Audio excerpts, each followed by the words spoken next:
Todos hemos tenido la etapa en la que estamos armando nuestra primer PC y al momento de buscar memorias RAM nos topamos con esto. Kit Memoria RAM Adata XPG Lancer RGB ROG Certified DDR5 7200 MTS 48 GB 2x24 GB SC CL34 XMP AX5U7200 C342 4G-DCLA-RROG. Todo esto puede ser muy agobiante para las personas que no están muy entradas a este tipo de temas, pero la verdad es que son muy fáciles de entender.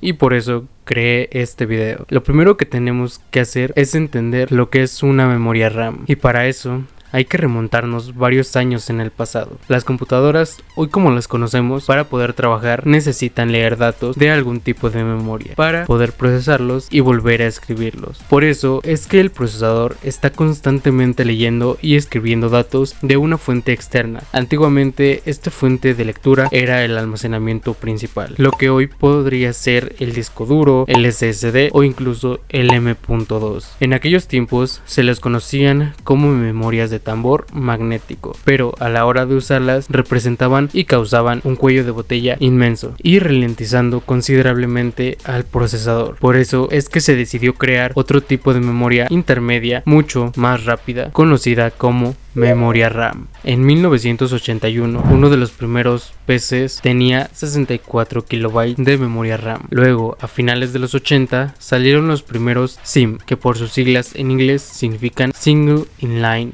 Memory Module, que ya serían un tanto más parecidas en forma a lo que tenemos hoy en día. Pero el gran cambio sucedió en 1988 cuando comenzó a venderse la DIMM SDRAM, que este es el formato que se sigue usando hoy en día, y las siglas de DIMM significan Dual Inline Memory Module, y esto se refiere a que utilizan conectores para los buses por ambas caras.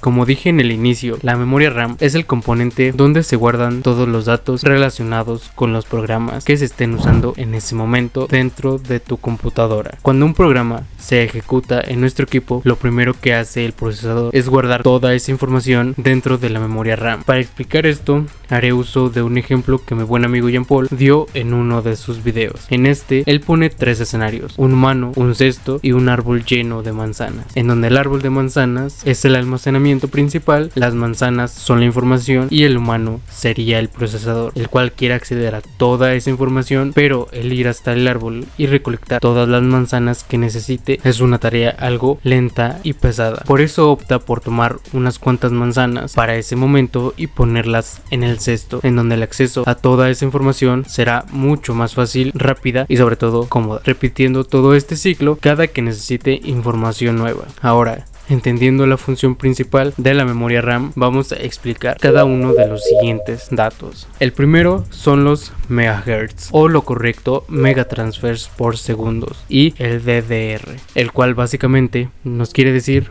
con qué velocidad se transmitirán los datos, que si ven en la imagen siempre viene acompañado de un número, el cual no es del todo cierto, y ahora les explico por qué. Dentro del procesador existe un componente al cual se le llama reloj, y este en concreto se encarga solamente de decirle al procesador cuándo puede o no leer los datos. Lo malo con esto es que nuestro reloj no puede ir todo el tiempo demasiado rápido, porque llega un punto en el que el circuito ya no distingue cuándo puede o no leer los datos. A este problema se le conoce como límite de ciclos, y cuando los creadores de la RAM se encontraron con este problema, pues se les ocurrió una solución bastante ingeniosa, y es que en lugar de hacer las lecturas solo cuando el pulso del reloj baja de voltaje, ahora lo haría cada que suba o baje de voltaje. Es decir, que si antes solamente detectaba el tic en la bajada, ahora lo detectará en la subida y en la bajada. A esto se le conoce como pumping o bombeo, y permite transmitir datos dos veces por cada ciclo de reloj. A esto se le conoce como doble velocidad de datos,